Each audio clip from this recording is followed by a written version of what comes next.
to another episode of The Socially Distant Lawyer. I'm Mitch A's. And I'm Greg Vinogradsky. And on today's episode, we're going to start the first in our series of looks at the Surfside building collapse. What we're going to look at today is the litigation, property and the bodily injury litigation that has developed.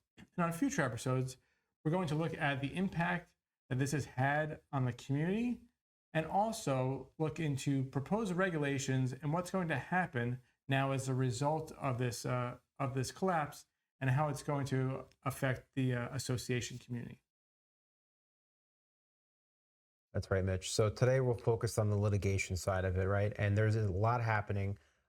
Significantly making the headlines is the $1 billion settlement in related to the loss of life claims in Florida stemming from this collapse.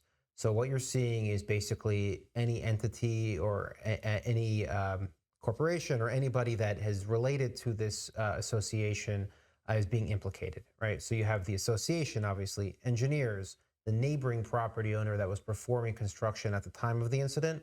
You have the law firm that was providing general counsel services to the association, as well as this actual sale of the lot itself and the proceeds of that going towards this $1 billion settlement, which is being approved and overseen by a judge. So you're talking about dozens and dozens and dozens of individual claims being settled at an extremely rapid pace. Excess policies are in play for all of these different entities and defendants, and things are just moving very, very quickly. So we're going to keep updating you all on and breaking down little by little what's happening in this type of situation to show how something like this can move within a year and other claims may take 5-6 years, and how things can move towards this quicker type of resolution.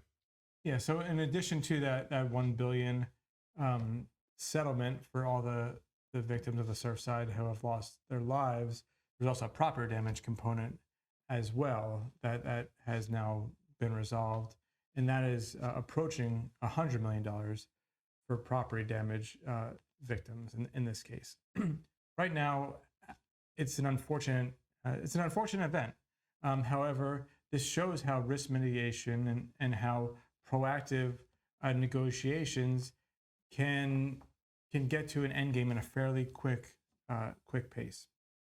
It's unfortunate to have to compensate these people for the loss of life and the loss of loved ones, but both sides have worked together pretty swiftly. Within a year now, we're approaching the 1-year anniversary of the Surfside collapse, and the insurance carriers and those involved are starting to help the people that were affected the most move forward. So this has been a very quick and efficient resolution to some of these claims. And I think it's not just an example of risk mitigation, it's an example of risk transfer, right?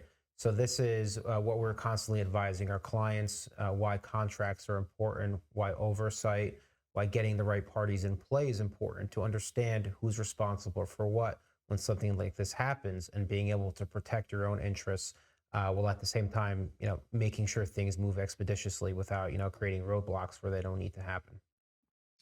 Thanks for tuning in to this episode of the SDL. Make sure to follow us on our social media channels, and we'll keep updating you on the Surfside collapse. Thanks a lot.